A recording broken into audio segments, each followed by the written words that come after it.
Muy buenos días. Cuando un profeta habla en el nombre del Señor, si la cosa no acontece ni se cumple, esa es palabra que el Señor no ha hablado. Con arrogancia la ha hablado el profeta. No tendrás temor de él.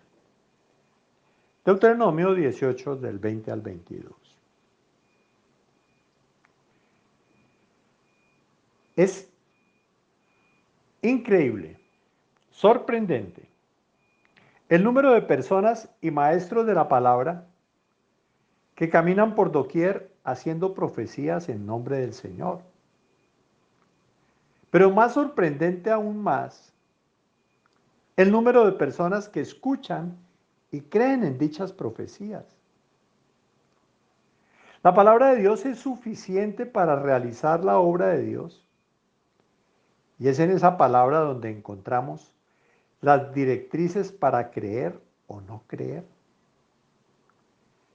En el libro de Deuteronomio, escrito semanas antes de entrar en la tierra prometida, Dios nos dejó instrucciones para saber cómo lidiar con estas falsas profecías.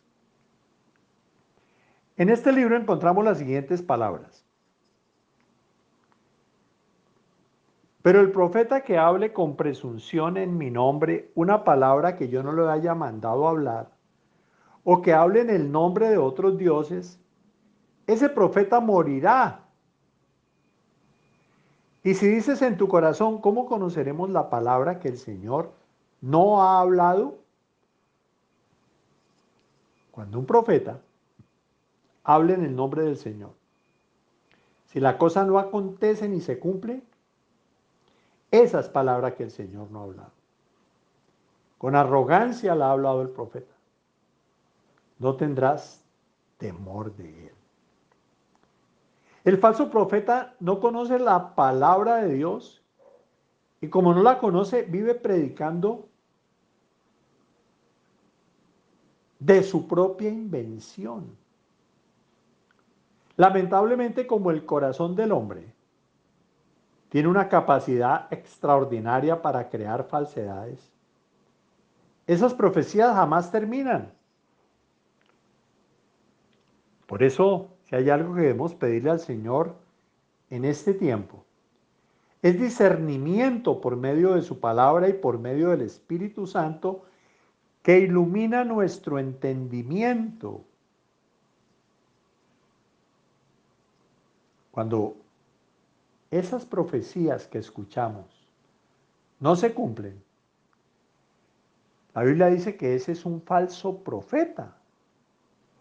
Si le aplicáramos lo que está escrito en la palabra, afortunadamente no estamos en el Antiguo Testamento, sino tendríamos miles de muertos de profetas falsos que se han atrevido a levantar su voz como si fueran palabra de Dios, declarando cosas que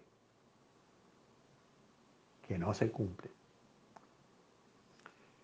Qué temor de Dios tan grande. Hablar en nombre de Dios. Yo tengo mucho temor de hablar en nombre de Dios predicando la Biblia. Porque digo, me puedo equivocar. Enseño la Biblia y si la estoy sacando de contexto, si estoy acomodando la palabra a un deseo, a un, a un planteamiento que de pronto me está generando expectativas en mi cabeza. Más terrible si quiero con eso manipular a alguien. Terrible. Y uno tiene que predicar la palabra con mucho cuidado, no predicar los versículos que la gente quiere escuchar. Precisamente, dice el apóstol Pablo, que en los postreros tiempos se amontonarán maestros también conforme a sus propias concupiscencias. Allí ya no habla solo de profetas mentirosos, sino de maestros mentirosos. ¿Qué van a decirle a la gente lo que quiere escuchar? Tremendo cuando alguien se pone a profetizar y hay cantidad de gente que dice que Bogotá sería destruida, hoy unos se fueron porque Bogotá iba a ser destruida y pues creo que no se les cumplió su profecía. ¿Qué cantidad de cosas? Otros se levantan diciendo fulano no va a quedar en el poder y queda en el poder. Entonces, ¿qué pasa con esos profetas mentirosos? A otros siervos de Dios les hacen creer que van a ser alcaldes, presidentes, y no llegan a ninguna parte. ¿Qué hacemos con todos esos profetas? Claro, le alimentan el ego a un poco de gente, y eso le gusta, pero qué tristeza que la iglesia se deje engañar de esa manera. Yo creo que nosotros podemos cumplir una función profética y es denunciando lo que está mal. Eso creo que debemos hacer. En la familia, en la empresa, en el gobierno, hay que denunciar lo que está mal, sin estar alineados con nadie. Ese es un profeta de Dios, alguien que no le tiene miedo a un gobernante, a un dirigente, sino que puede decir, está mal, no estoy de acuerdo con eso. En ese sentido, creo que de denuncia necesitamos profetas. Ahí sí que necesitamos valientes hombres de Dios. Y maestros que enseñen la verdad, todo el consejo de Dios y no lo que la gente quiere escuchar. Que Dios nos guarde de tanto falso profeta y falso maestro.